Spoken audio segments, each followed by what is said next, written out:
So the Federal Trade Commission, and I refer to Coco with more detail on this, seems to be extremely important legislation in the corporatist development, and was considered as such, and as the analog for the ICC, Federal Reserve System, the agricultural subsidies, etc.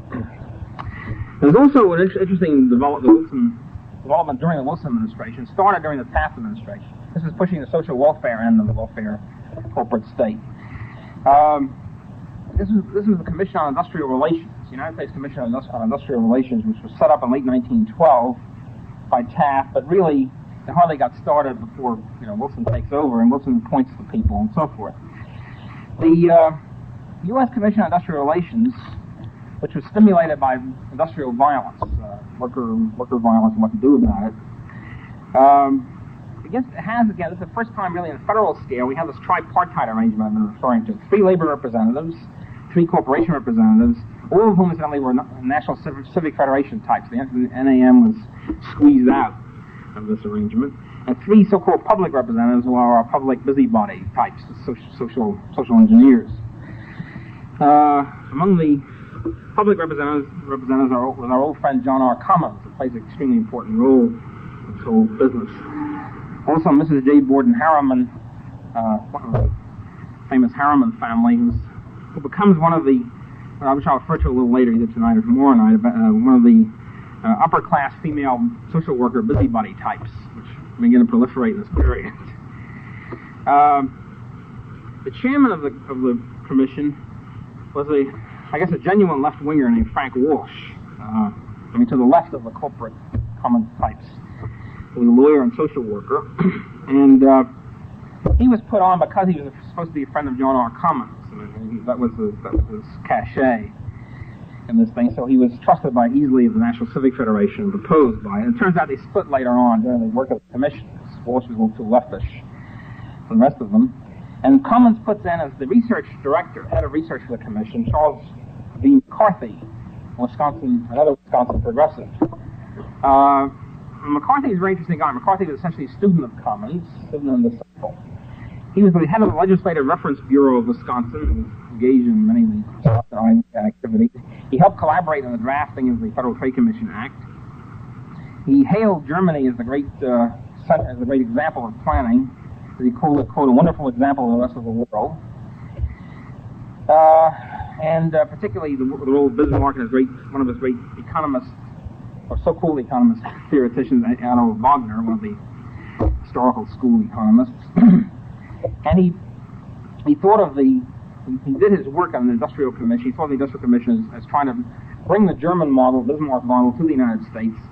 He's one of the big figures in workmen's compensation, pushing workmen's compensation, pushing the whole Wisconsin idea, and so forth. One of the McCarthy's lucubrations, I find of some interest, was when he was reminiscing one day. He said, quote, the backbone, in other words, of his thought on political economy. The backbone of my thought on political economy is that the state must invest in human beings in the same way as you invest in cattle on a farm. I think it's kind of cute. It sort of, I think, expresses pretty directly the progressive intellectual's outlook toward the masses out there. Having been a long-time student and associate of Commons, he was the research director, commissioning very in, of course, with Gompers and the Antelope Valley. I should say, by the way, that John R. Commons, along with his friend and ally, Selig Perlman of the University of Wisconsin, were 2 great labor historians in the early part of the century. They were not only historians of American labor unions in the United States, but the official setters down of what we call the official AFL line, of a craft union, monopoly unionism kind of corporate involvement, kind of a corporatist framework kind of position. I'll get more to that when we get more to the unions later on. Charles V. McCarthy, in addition to being a corporatist, a progressive, a Commons associate, and everything else, also turned out to have been a friend and classmate of John D. Rockefeller Jr. at Brown University. Classmates keep popping up all the time. It's really incredible. It can't be a coincidence. I don't believe it. By this time, Rockefeller, I think maybe, this is kind of speculative, but maybe, I think under the hammer of blows of Morganism, the hammer of blows of corporatism, etc., begins to adapt to the situation, and we begin to get more of a social work progressive quote, progressive kind of approach coming in. For example, the Rockefeller sets up an industrial relations department as part of a fairly newly set up Rockefeller Foundation. One of the big shots in this, by the way, was certain William Lyon Mackenzie King, who was the Rockefeller Foundation person, and somehow pops up as Prime Minister of Canada for about 50 years or something. At least when I was growing up, he was always the Prime Minister of Canada. James, and so the relationship between the Rockefeller Foundation and McCarthy is quite close. Jerome, Rockefeller in general, I guess. Jerome Green, who was a personal Rockefeller aide, writes to McCarthy in October 1914. He says that under William Lyon Mackenzie King's direction, the Rockefeller Foundation might, quote, gradually convince the public both of our disinterestedness and of our strictly scientific method, unquote. Again, you have this idea of in a sense, you have the Rockefellers. Okay, I'm going to turn to science too, in quotes. You know, so if these guys can do it, I can do it. Which I guess is the beginning of the great Rockefeller Foundation career, in a sense. I mean, the great career of finding and developing promising scholars. We now have the latest fruits of the Rockefeller interest in scholarship, of course, with Henry Kissinger, our beloved foreign policy czar.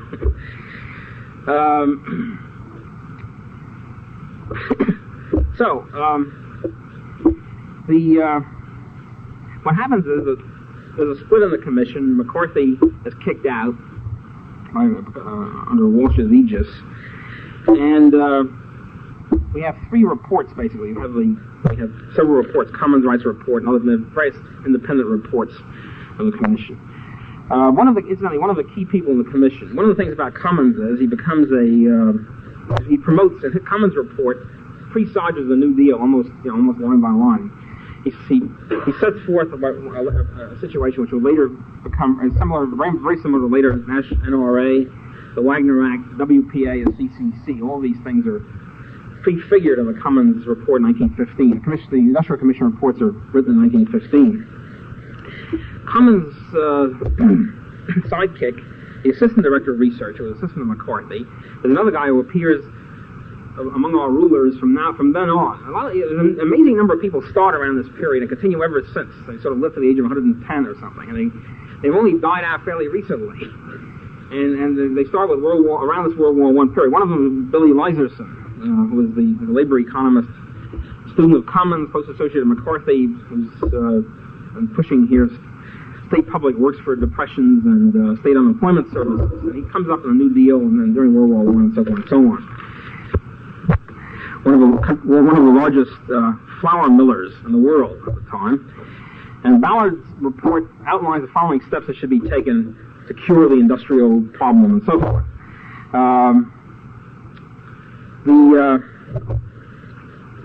He's in favor of raising wages, various government steps to raise wages, all right?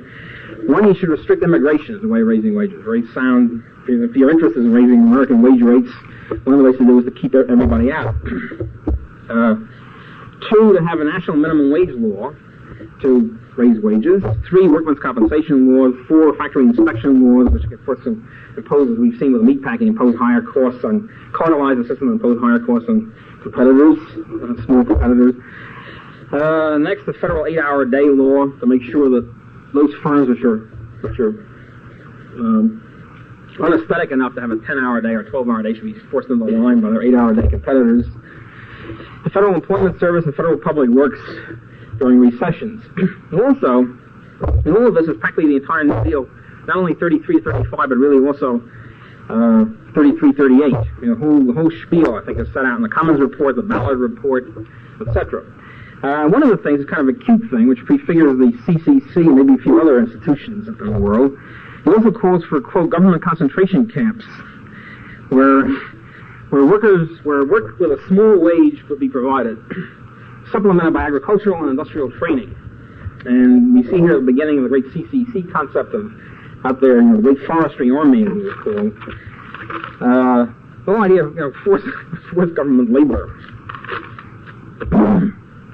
They used the word concentration camps those days. It had not yet been rendered inoperable. The word, not the policy. So who runs against Wilson in 1916 after these fantastic corporatist reforms have been put in? I haven't mentioned the Federal Reserve System yet because I'm going to go back for coming to that. That plus the Federal Reserve System, all these fantastic corporatist reforms have come in. Who can be found to run against this great man? Charles Evans Hughes, 1916, Wall Street lawyer, who turns up, at least after his defeat, as the attorney for Standard Oil Company in New Jersey. I cannot refrain from saying that Hughes is a Rockefeller person. Cannot stop myself from saying that. He's also a member of the same Baptist Bible class as John D. Rockefeller Jr.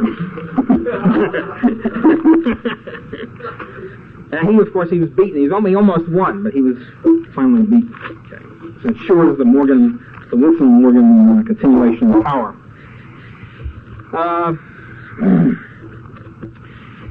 Okay, what's the Federal Reserve System? We'll come back to that, of course, later on.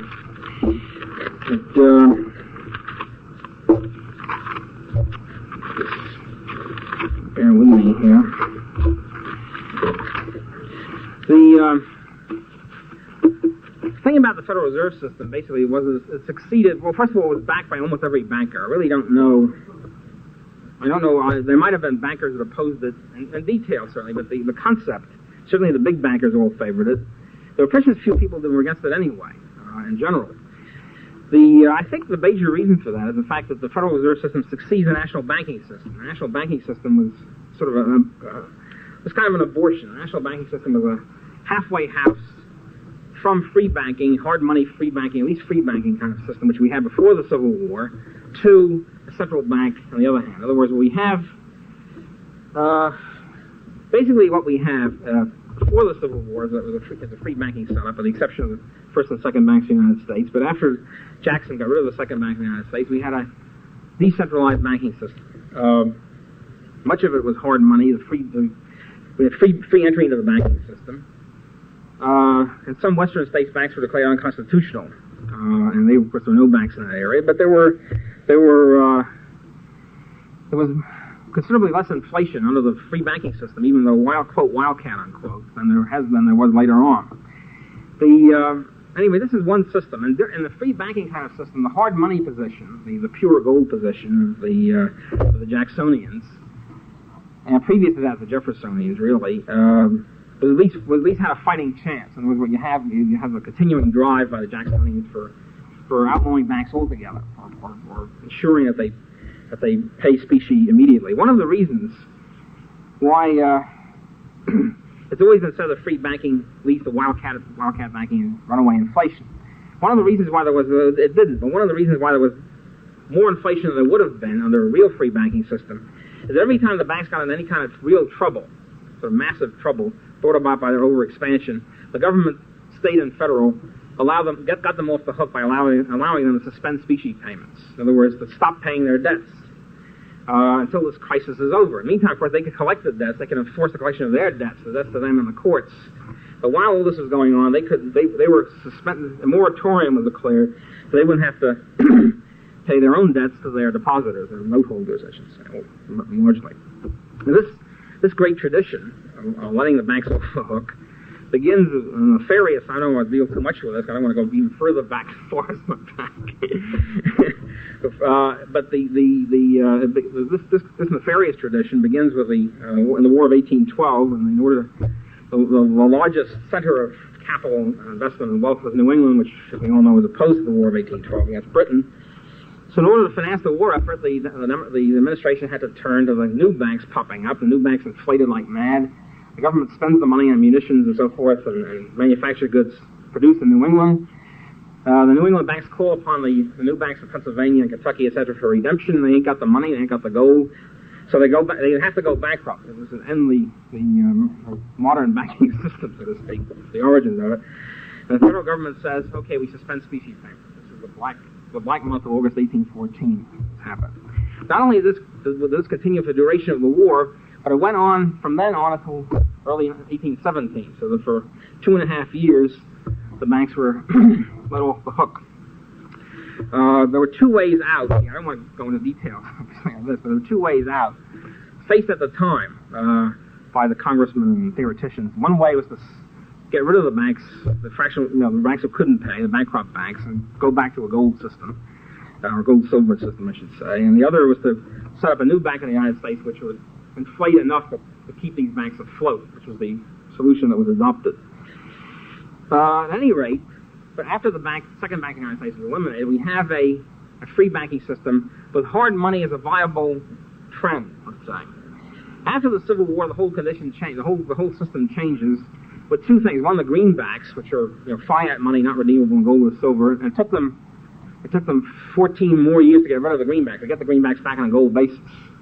And the National Banking Act, which one outlawed state banknotes. There was banknotes produced by state banks, outlawing by imposing extra tax of 10% on state banknotes, and setting up a whole new national banking system with reserve requirements, etc., deliberately centralized in Wall Street, with the national banks of Wall Street, and then pyramiding on top of that smaller city banks having deposits in the Wall Street banks, and rural banks having deposits in the smaller city banks. So it's got a permanent expanded credit kind of system based on the central Wall Street banks as the major central reserve cities. And their reserves, their money supplies they were allowed to issue was based in turn upon federal government bonds. It's a very peculiar kind of system. In other words, the more government bonds they bought, the more credit they could issue. So this was a system which didn't satisfy really anybody too well.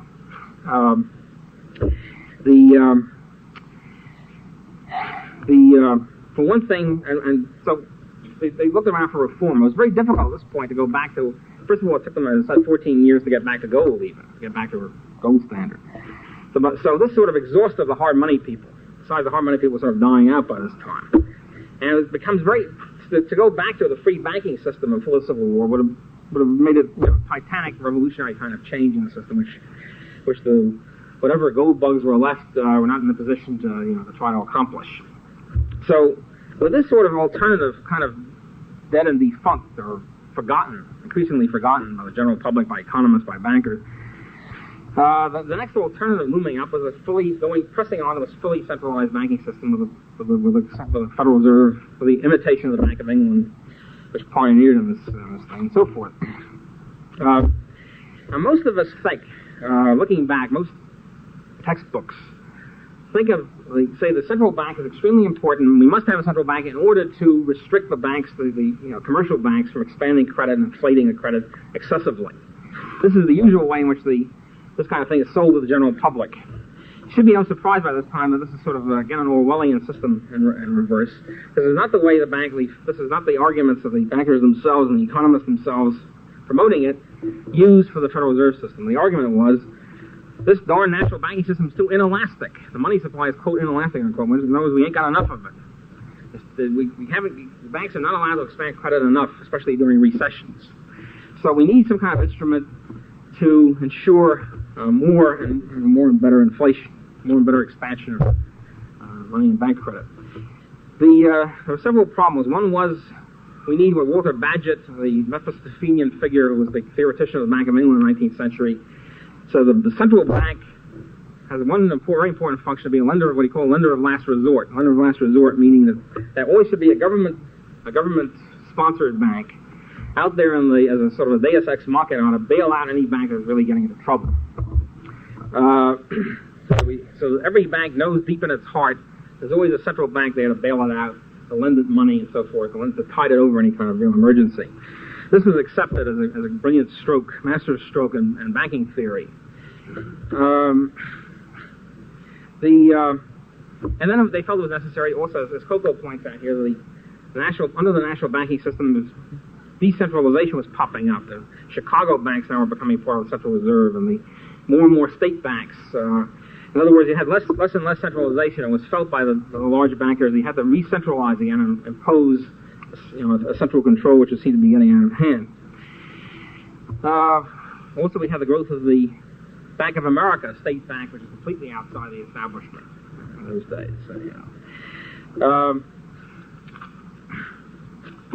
So we had in this situation once again, the economists have punked out. In other words, the economists which previously to this period had been hard money people, and they had also been gold bugs to one extent or another. By this time, the old hard money economists had dropped out, had died off, and then it was just a question of sort of jockeying with which kind of central bank should we have. And we accepted almost on every hand that we have to imitate advanced countries like England and Germany, etc., and have our own central bank. And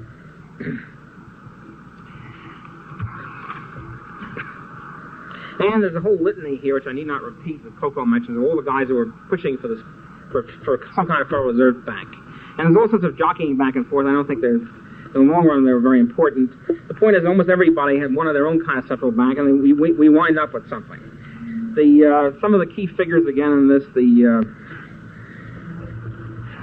famous Jekyll Island Conference, which figured in Westbrook Pegler's demonology from then on, till the day he died. One of the things which was one of the sources for writing the Federal Reserve System.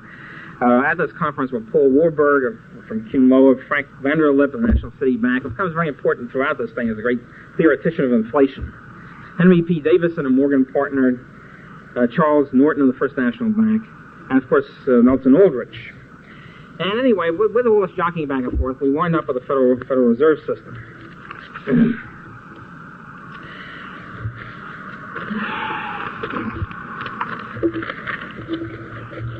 Before I get to the essence of what happens there for the Federal Reserve System, I want to mention a few words about the man whom I will turn to later lectures. The man who becomes the virtual king of the Federal Reserve System until the day he died. Not exclusively at the beginning, but enough to establish working control. By the mid-20s, the early 20s, he has absolute control until he dies at the end of 1928. Benjamin Strong, governor of the Federal Reserve Bank of New York. And it was all during the 20s, by the way, there's a constant battle between the Federal Reserve Board in Washington, which one would have thought would be the head of the system, and Strong, who was the head of the Federal Reserve Bank of New York. Strong wins out. He's envisioned having a lot of clout and being in New York and buying and selling bonds and all the rest of it, close to the source. He also had a lot of political and economic clout, in addition to being a charismatic figure. I don't think we should, usually the historians interpret Strong's ascendancy in the Federal Reserve System to his charisma. You should probably know by now that I don't find charisma a sufficient explanation. Who was Benjamin Strong? First of all, he had been head of Bankers Trust Company, which was a Morgan Trust Company, which had been set up a few years, 1903. Second of all, his closest friends in the world, and I mean not only business friends and people who had pushed him all along the way, but also social friends and golf club pals and all the rest of it, were Henry P. Davison, Morgan partner, and Dwight Morrow, Morgan partner. Strong, when he got the call to be head of the Federal Reserve System, he's also an old pal of Elihu Root, just to sort of cement the whole thing, and Thomas W. Lamont, another Morgan partner. At any rate, comes the call from the Wilson administration to appoint Benjamin Strong as head of the Federal Reserve Bank of New York. He sort of hangs back in shy and modest manner. I don't know if I'm really competent to do this. He was pleaded with and so forth and so on by Davison and Morrow to accept the post. Okay, so our hypothesis from now on, which we will test as we go along, is that Benjamin Strong was essentially, parenthesis, Morgan. Okay. Essence of the Federal Reserve System. Here I refer to a great book, which is a book which was published by Macmillan, published by several distinguished co-authors. The senior author of whom was one of the most distinguished banking theoreticians of the 20th century, Charles A. Phillips. Yet it was a book published in the 30s by Macmillan, a distinguished publishing company, yet the book bombed totally. I mean, it was never heard from again, either by economists or by anybody else. Yet it's one of the best books on this whole period, starting both theoretically and empirically, starting with 1914 and continuing on, down through the 20s and the early 30s. So I refer you to this for further, elucidation of this whole thing, plus other books on bibliography.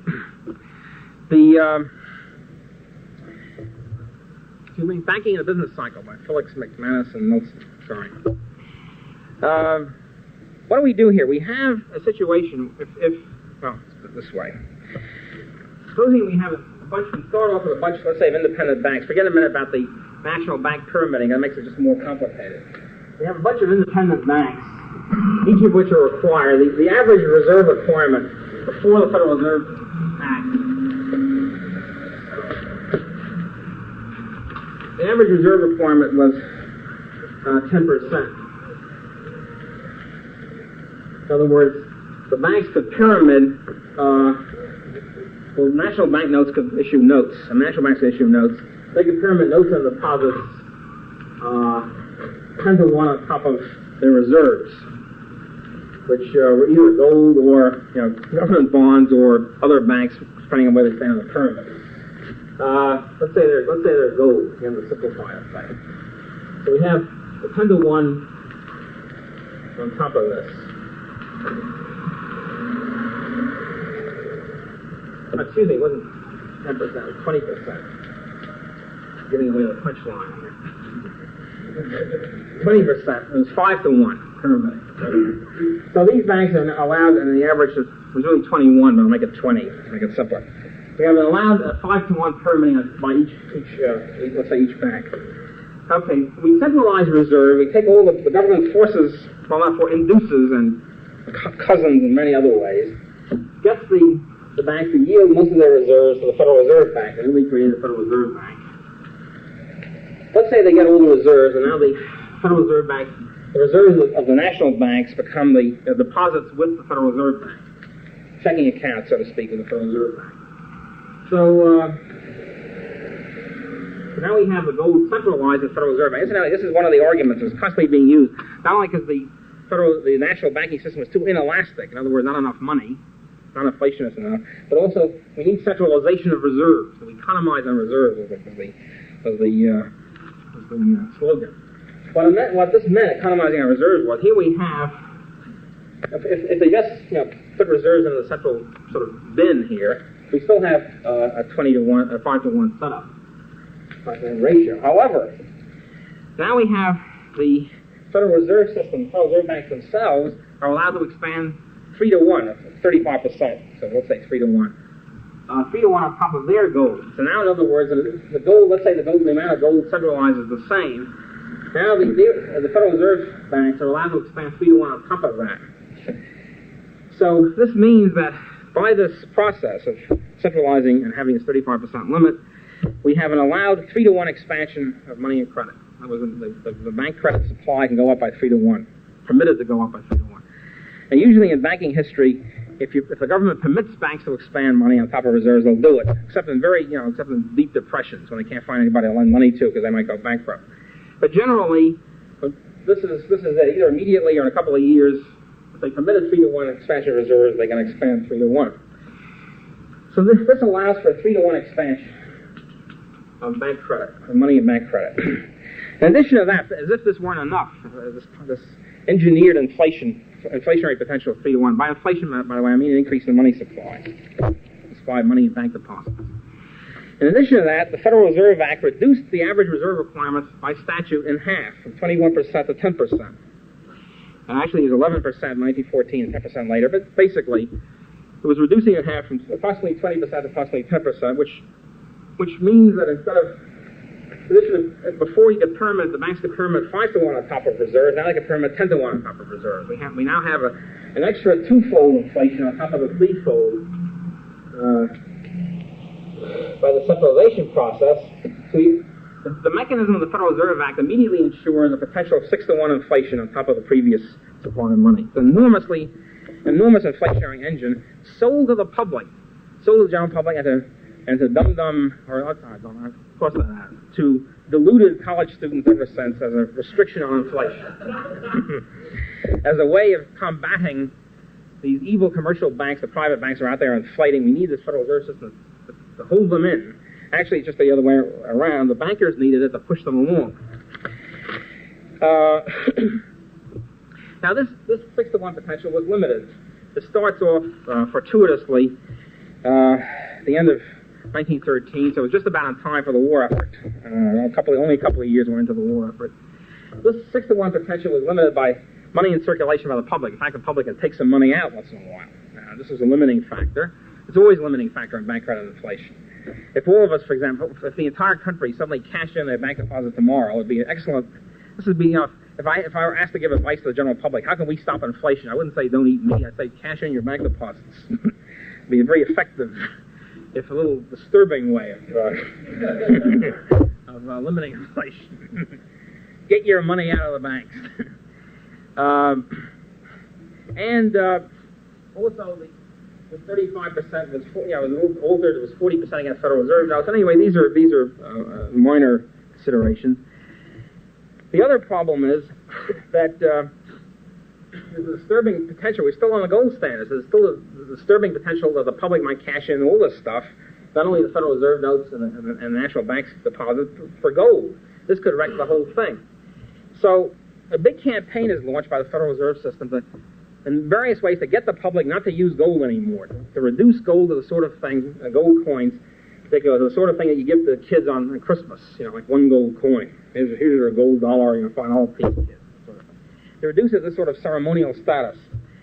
One of the things they did is to stop issuing gold certificates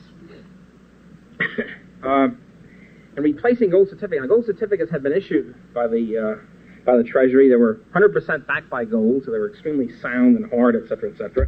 These were replaced by Federal Reserve notes, which were backed, 40%, like 2.5 to 1 on top of gold, and which then replaced as a general cash in circulation, ousted. Gold certificates were retired and replaced by these Federal Reserve notes. Now, incidentally, one of the ways by which how does the government get its power over the commercial banks? How does it ensure the Federal Reserve has all this power to regulate, control, and inflate together? Basically 2 ways. One is all the national banks were forced to become members of the Federal Reserve System. But more important than that, the state banks were not. But more important than that, the real guts, the real heart of the Federal Reserve control is the Federal Reserve now had a monopoly in the issuance of cash, the issuance of paper money. Before that, as I said, the national banks, the private national banks like Chase National Bank, could issue their own banknotes. Now this is prohibited. It becomes illegal on the pain of death, torture, and whatever for any private bank to issue a banknote. Only the Federal Reserve banks can do that. So this means that if you want to get your money from the Chase or Chem Bank or whatever, the Chem Bank has to use their reserves to go to the Federal Reserve and buy cash from the Federal Reserve System. So this becomes the control. So this means that everything pyramid on top of the Federal Reserve Bank, which has the supply of cash in its mitt. As if the 6-to-1 potential weren't enough, there was another inflationary device that occurred in the Federal Reserve System. Before 1913, the same 21% requirement was levied by the federal government to time deposits as it was to demand deposits. This was changed now, and the time deposit minimum requirement was lowered first to 5% and then to 3% by 1917, which is almost zero. I mean, it's practically almost unlimited. Now, there's a whole controversy among economists about time deposits. Is it really part of the money supply? Isn't it? I contend that it is part of the money supply. For one reason is you can get your money out right away. I mean, there might be a little clause there in fine print saying if the bank can wait 30 days. But if a bank ever really if a savings bank trying to make you, a commercial bank, trying to make you wait 30 days, they'd be bankrupt very quickly. There'd be a big run on the bank. It would have been before 1933 when the whole ball game changes with the Federal Deposit Insurance Corporation. At any rate, so they couldn't really do that. This is really a dead letter. And you have a situation where you can take your passbook down to the bank and get your money out. And you expect that you can do it. You think that the money is there, even though, of course, you're deluded in thinking that.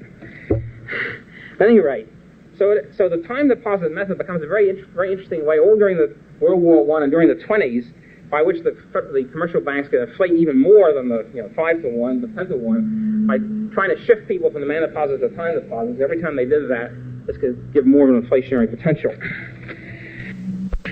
Okay, the result of this Titanic change in the banking system, which I say came along very fortuitously to finance the war effort and the post-war war effort. As far as said, a lot of the war equipment comes after the war. We have this situation develops.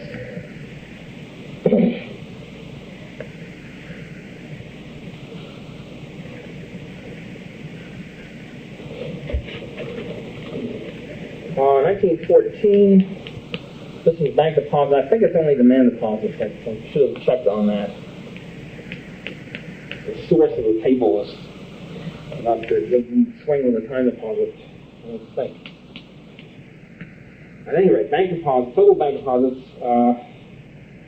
member banks, well, let's just say total bank deposits. In 1914, $18.6 billion. 1920, $37.7 billion. In other words, a doubling, approximately a doubling of the total money supply in the form of bank deposits. In other words, approximately 100% increase in money supply in a 6-year period, which is a heck of a lot, to say the least. Wholesale price level using 1913 is setting 1913 equal to 100. 1914 was 97, 1920, 243, which means a 2.5-fold increase in the wholesale price level. Approximately 150% increase. So we have inflation of prices fueled in the classic manner by an inflation of money supply. The World War I was very badly financed on any kind of conservative or sound criterion. We'll look at that. The usual conservative criterion for financing a war effort is, if you're going to finance a war effort, you should finance most of it at least by taxes, by levying taxes. Because if you don't do that, you're going to finance it by inflation, which is considered to be kind of a bad thing to do. The Napoleonic Wars, to give a kind of comparative analysis here. And England financed the Napoleonic Wars, which went on for a long, long time for us. 63% by tax revenue, by levying taxes for this expenditure. World War I, the United States in World War I financed 25% of its expenditures by taxes, the rest of it by inflationary debt.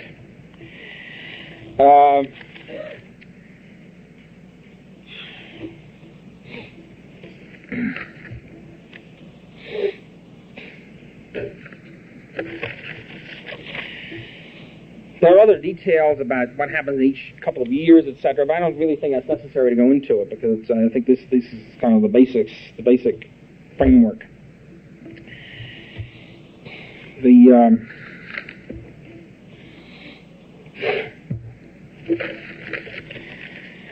Well, this sets the stage for the World War I inflation and then the post-war period coming on.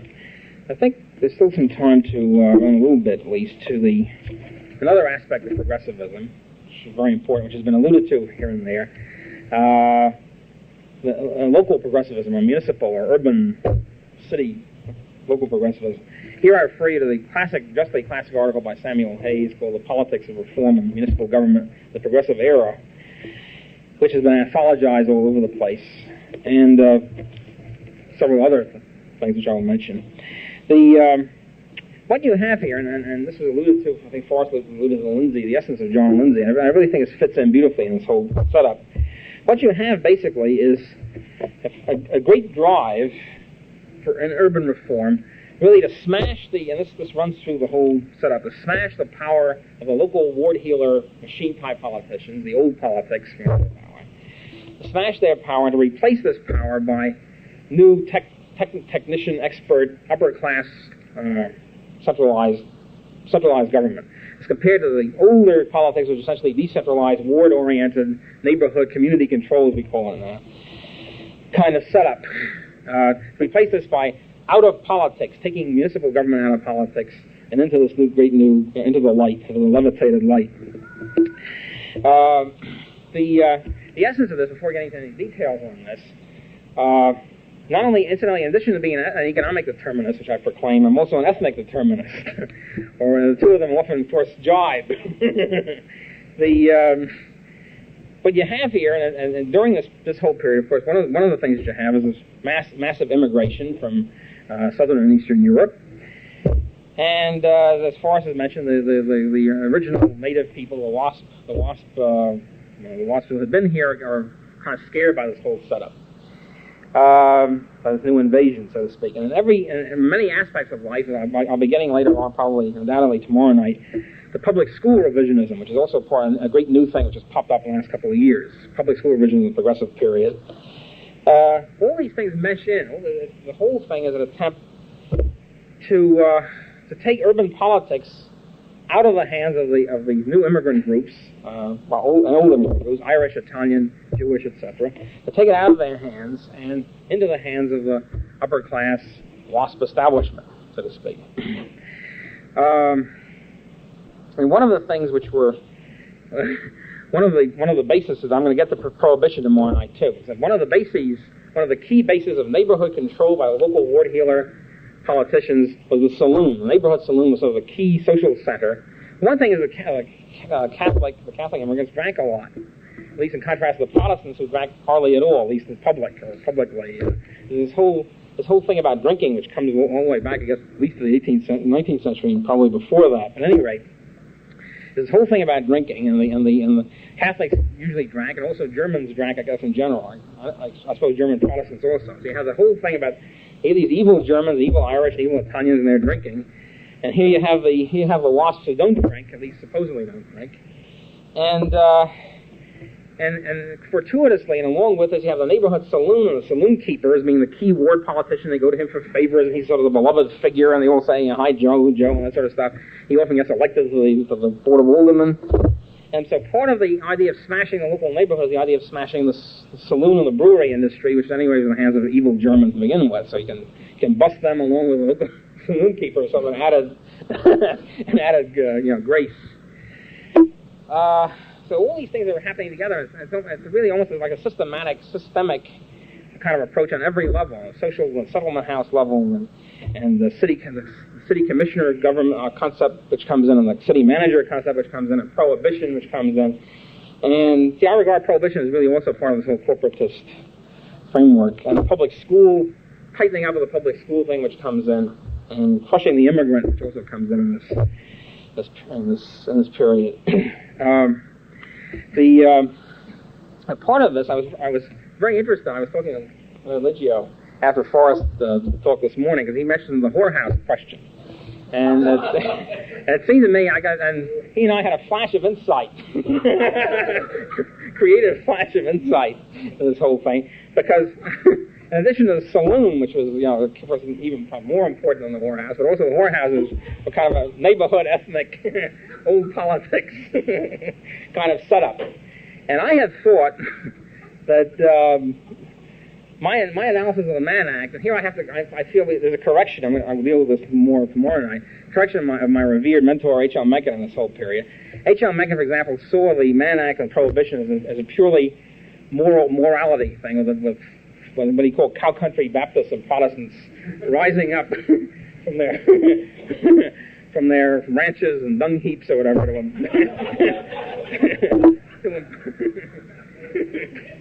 to impose these morality laws on their betters, on the urban folk. In this context, of course, Mencken defined Puritanism, and one of the great definitions of Puritanism of our epoch, which is Puritanism is the haunting fear that somebody somewhere might be happy.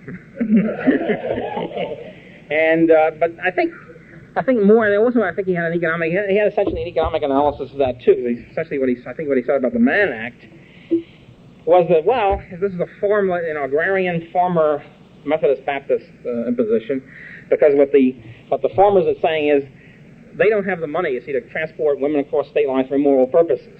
They haven't got the cars or whatever, and the dough. And their immoral purposes are intra-state. They're on the farm. So the Mann Act becomes a farmer's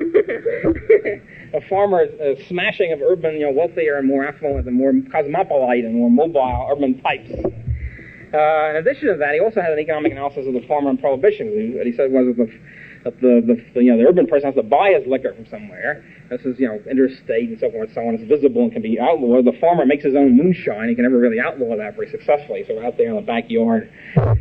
So here again you have this sort of farm orientation. But I think there's more to it than that. It's not just the farmer. It's also, for various reasons, our centralizers again, our corporate reform types. Moving in an alliance, obviously, with the former Methodist Baptist ideologists, so to speak, moving in for their own purposes to smash the saloon, to smash the brewers, to smash the evil German conspiracy. Certainly during World War I, and Leonard Religio has done more research on this than I had, during World War I, there's a whole thing, not only about this hysteria by George Creel, etc., that about the German conspiracy is also the German conspiracy is part of the brewing industry in general was part of the German international Kaiser conspiracy. The very act of drinking beer is the sign of loyalty to the Kaiser, and therefore you're stamping it out as part of a patriotic war effort. Of course, Prohibition really comes in during World War I. Since I was started with Prohibition, let me do the Prohibition thing. Then I was going to do the Samuel Hayes thing. This is somehow we've gotten more into this. Here I refer you to James Timberlake's work on Prohibition and the Progressive Movement. What you had in Prohibition, and presumably also in the Mann Act thing, in the Prohibition we have an alliance of forces. What Mencken always referred to as the uplift. And William Graham Sumner referred to the uplift. And it was the idea that you and you out there should be uplifted. If you don't like to be uplifted, you don't like the idea of being freed of the curse of demon John Barleycorn, you're going to jolly well be compulsorily uplifted.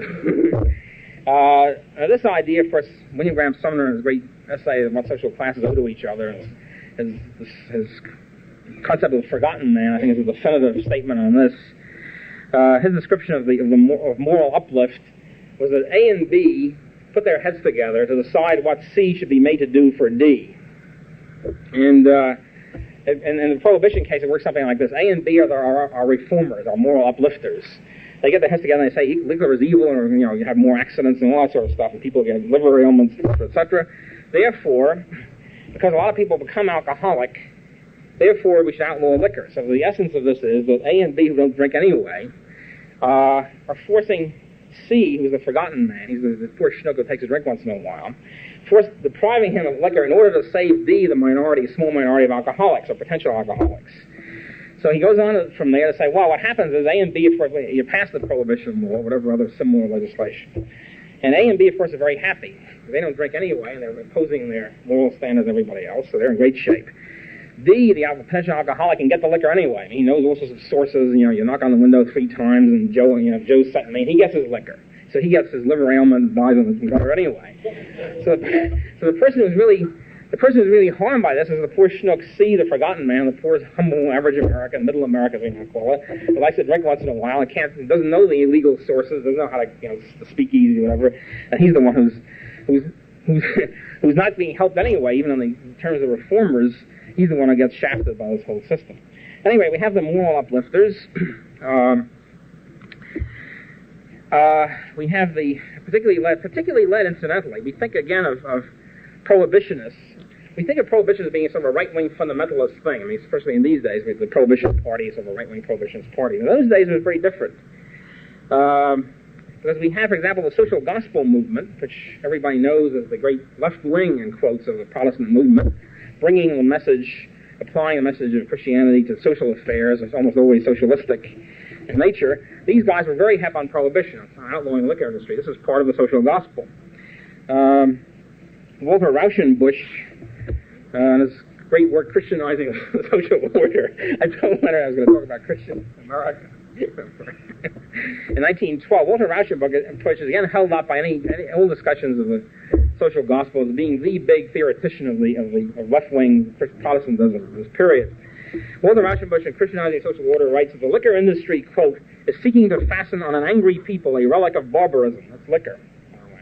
Clue you in. Seeking to fasten on an angry people a relic of barbarism, which the awakened conscience and the scientific intellect of the world are combining to condemn. Now here's the key phrase. It's this great alliance, you see, of the awakened conscience. That's the fundamentalist crazy, so to speak. That's the moral argument against liquor, combined with a scientific intellect. And this is the new scientific technicians, because the scientific technicians, while all this was taking place, were also in favor of prohibition, using scientific arguments, using statistics. The more alcoholics die in the gutter, or more alcoholics get blind. And you can say, statistically, it's very true. More alcoholics have cirrhosis of the liver. More alcoholics, well, there's no automobiles much in those days. More alcoholics have automobile accidents, and on and on. More alcoholics go crazy, and so forth. And so here we have the scientific reformer, our expert, our technician, our social worker, our social scientist, combined with the social gospel. We have this magnificent fusion of Christian theology and science. I mean, what could be more powerful than that? The Reverend Josiah Strong, for example, another eminent social gospeler, 1909, writes that industrial work, they're coping with the industrial system. They came to the conclusion industrial work increased one's desire for alcohol. Presumably what they mean by this is you work, 8 hours or 10 hours or something, and assembly line, you're kind of tired, you like to have a drink. And so he says, so it's very important in order to stop urban congestion, and the shame of the cities and all that. This leads, industrial work leads to further congestion. What you have to do let's read this. So what happens to them is they get high wages. Unfortunately, they're congested, they're tired after a hard day's work in the assembly line, and they unfortunately have high wages. This is very interesting for a left-wing social gospeler. And their high wages lead them to be a little more affluent, and so they're led then, quote, to buy drink and acquire the liquor habit before they have developed a more refined taste of a higher civilization. So obviously what the conclusion for this is, you stop them, you outlaw the liquor, you refine them up. It's sort of like, this is Galbraith and the ministerial court. You refine them upward, and maybe after that you can, maybe after several centuries you can allow them to drink, even though of course they wouldn't want to drink by that point. And in 1940, and then pushing for Prohibition, Reverend Strong, of course, also. The Gospel of the Kingdom magazine writes in 1914, hailing this great drive toward Prohibition, which is spreading through the states and now, it's obviously looming up in the federal government. The Gospel of the Kingdom magazine writes, quote, personal liberty, and they say this with, in other words, in quotes, with obviously deep contempt. Personal liberty, they say, is at last an uncrowned, dethroned king, with no one to do him reverence. ... We are no longer frightened by that ancient bogey paternalism in government. We affirm boldly it is the business of government to be just that, paternal. Nothing human can be foreign to a true government. I like that. It's a certain ring to it.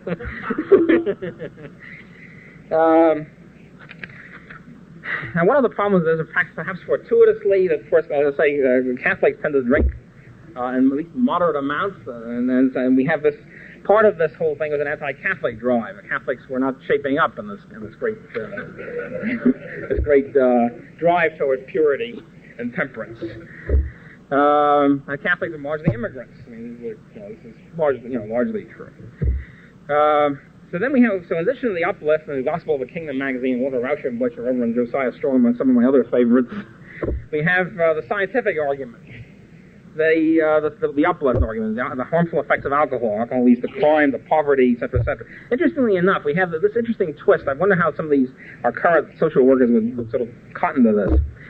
They had this kind of an attitude, the scientists, they said, the scientific social worker types. They said, man is determined by his environment. If a person is poor, and he's unhappy, and so forth and so on, it's not because he doesn't have a job or whatever. It's not because he's personally at fault. That's an ancient reactionary 19th century laissez-faire attitude. That's his personal character that's at fault. No, it's his environment that is at fault. All right, so it's his environment. He is determined by his environment. He's a poor puppet creature of the environment. So the way to help him out, the way to cure his poverty and his slum conditions and his unemployment, etc., etc., is to change the environment. What's the environment? The environment's liquor. The saloon, the neighborhood saloon, standing there with evil temptation, etc., etc. So therefore, the way to help his environment is to outlaw the saloon, outlaw liquor, and so forth. All the progressive social scientists, our beloved friends from our other meetings here, Edward A. Ross, one of the great founders of scientific sociology, Simon Nelson Patton, the progressive economist, Irving Fisher, now beloved and then beloved, a compulsory vegetarian as well as compulsory prohibitionist. All these people pushing the idea of outlawing liquor as part of this great new social science, is applying the lessons of social science to the public. And the social workers, as I said, going on very neatly with this. There's also, in addition to this, interestingly enough, I've already talked about religio-ethnic determinism and a little bit of our friends of social science again. We also have some economic determinism in work, more directly. And that's many big businessmen. We're back to our big business friends again, who believed it was necessary for workers to be sober. There's this whole tradition, by the way, in Western civilization, if I know it. For example, in England, the mercantilists, many of the mercantilist theoreticians in England in the 17th and 18th century were constantly saying we shouldn't have higher wages. Higher wages are bad. Why? Because if we increase wage rates, the workers will just get drunk on Monday as well as Sunday, and on Friday as well as Saturday just won't work. And economics is known as the theory of the backward sloping supply curve of labor, which, as far as I know, has never been substantiated. At any rate, so they just won't work. They just work less, so you may as well, pay them lower wages and make them work harder. And part of this thing is, again, this is evil of drunkenness. These guys will go out there, they'll be relaxed a little bit, and this will reduce their hard work and their efficiency. So many businessmen now get to the point of favoring prohibition in order to sober the workers up. They won't have the temptation, they won't have the liquor, they'll be on the job more rapidly, and they're working harder, and so forth and so on. Also, there'll be more safety at work. And here we have, you see, the triumph of the workmen's compensation laws. Now that employers are liable by law for the accidents on the job, if keep liquor away from these guys, so they won't have so many accidents. This will cut down the cost of the employer. It's a beautiful reinforcement of one state isn't piling up on top of another. And we begin to have a situation where many businessmen engage in voluntary prohibition. In other words, as a condition of employment, no worker should be, first of all, drinking on the job, and many of the more far-out employers, and no worker should be drink, period, even off the job. The railroads were pioneering in this great effort.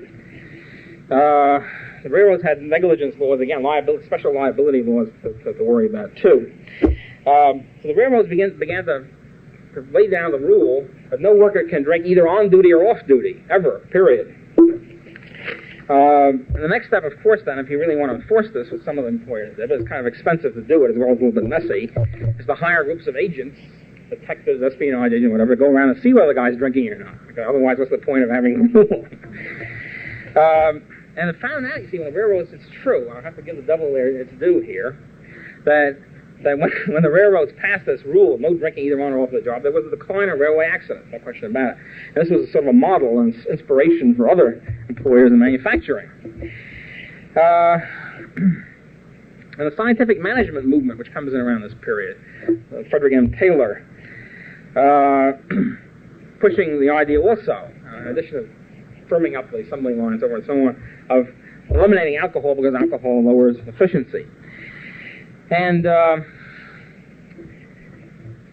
so you have this other aspect to the prohibition movement, and in addition to that, we have special regional kind of situations. For example, there are many dry states in the South, for example, many states which had state prohibition, still are, almost. At any rate, the businessmen in the dry states wanted to impose national prohibitions so that the wet state people wouldn't have this advantage. We can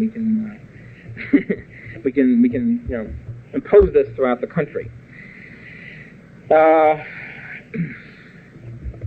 And the American business in general also wanted national prohibition in order to firm up the American labor force and be able to compete against these drunken workers abroad. This will increase our productivity in world markets. In addition to the sort of general business sympathy to prohibition, we had certain specific businesses which are even more economically determined to be in favor of prohibition.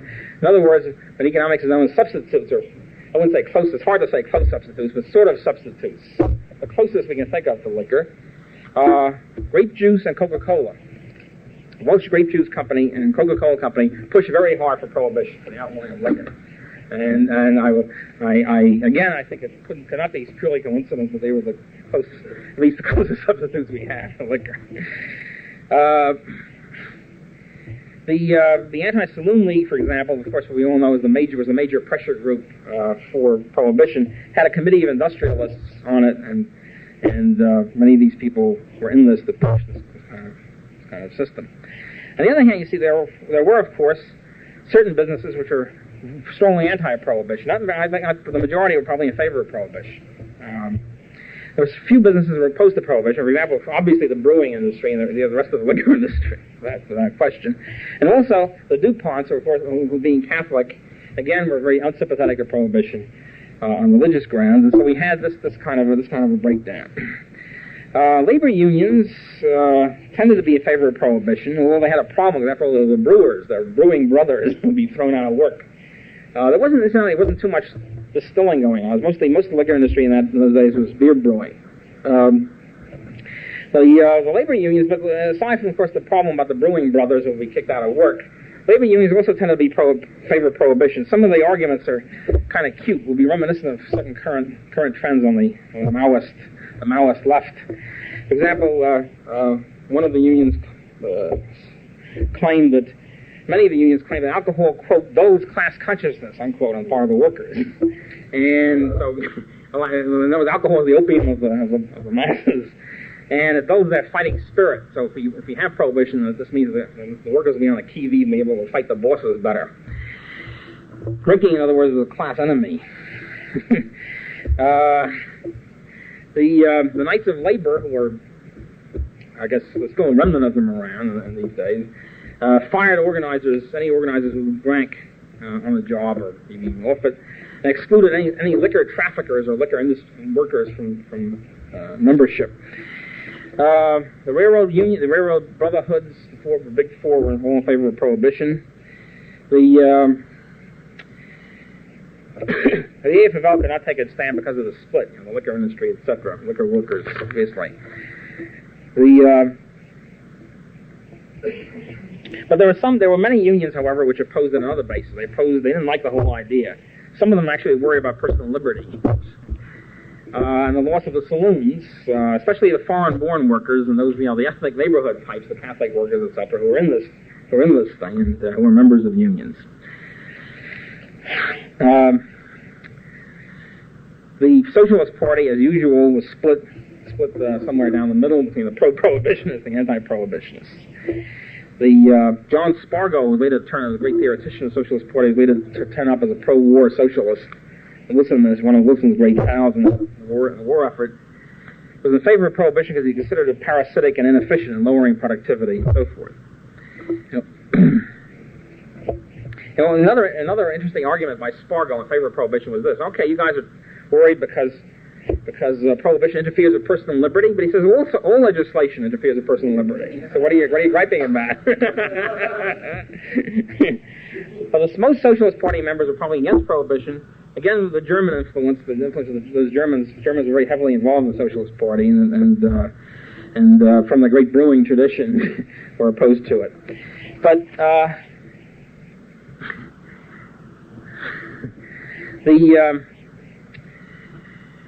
the brewers, the saloon setup, as I said, saloons were a basic local part of local control. The saloon setups were largely owned by the brewers, the brewing industry. The situation there was like Rheingold would own their saloons and Peel would own its saloons and so forth. There were an enormous number of retail outlets. They were all over the place, especially in the cities. And they were closely involved. Again, the saloons. I'll get into this tomorrow night when I talk about urban crime and ethnic problems, etc. One of the problems is that usually the saloons were tightly licensed. You had to get licenses and so forth and so on. In order to get the licenses and pay the taxes and all the rest of it, you had to dicker with local politicians. So there was a symbiotic relationship between local board-heeling politicians and local saloons and the brewing industry, as a result of which we had so-called corruption and crime rampant. In other words, you had to, in order to be in business, you had to get pay off a politician in order to keep the competitor out, and so forth and so on. So the whole kind of symbiosis. Also, most of these brewers, most of the saloons confronted the Sunday closing laws, which is one of the remnants of one of the elements of Puritanism here. And the saloons wanted to stay open on Sunday, which was not part of the German or Catholic ethnic tradition to have any kind of Sunday closing. In order to stay open on Sunday, you have to pay off the politicians and then close you down. So this whole thing was involved in this. Also, you had to pay off the police, of course. So the whole police and local government machines were wrapped up in the whole saloon caper. And in return for the politician favoring the local saloon keeper, the saloon keeper, in addition to paying him off, had another, of course, very important function, which was to pull out the votes to re-elect the politician who was his friend. And the saloon keeper, being looked up to by the urban ethnic in the neighborhood, was able to pull out votes fairly steadily, and as far as the machine politicians could estimate their votes very closely. Many of the saloon keepers became aldermen themselves or city councilmen and so forth. Another thing, of course, which increased the symbiosis with local corrupt machines, in quotes, and increases the political incentive for the upper class WASP business establishment, reforming corporatist establishment to smash the saloons.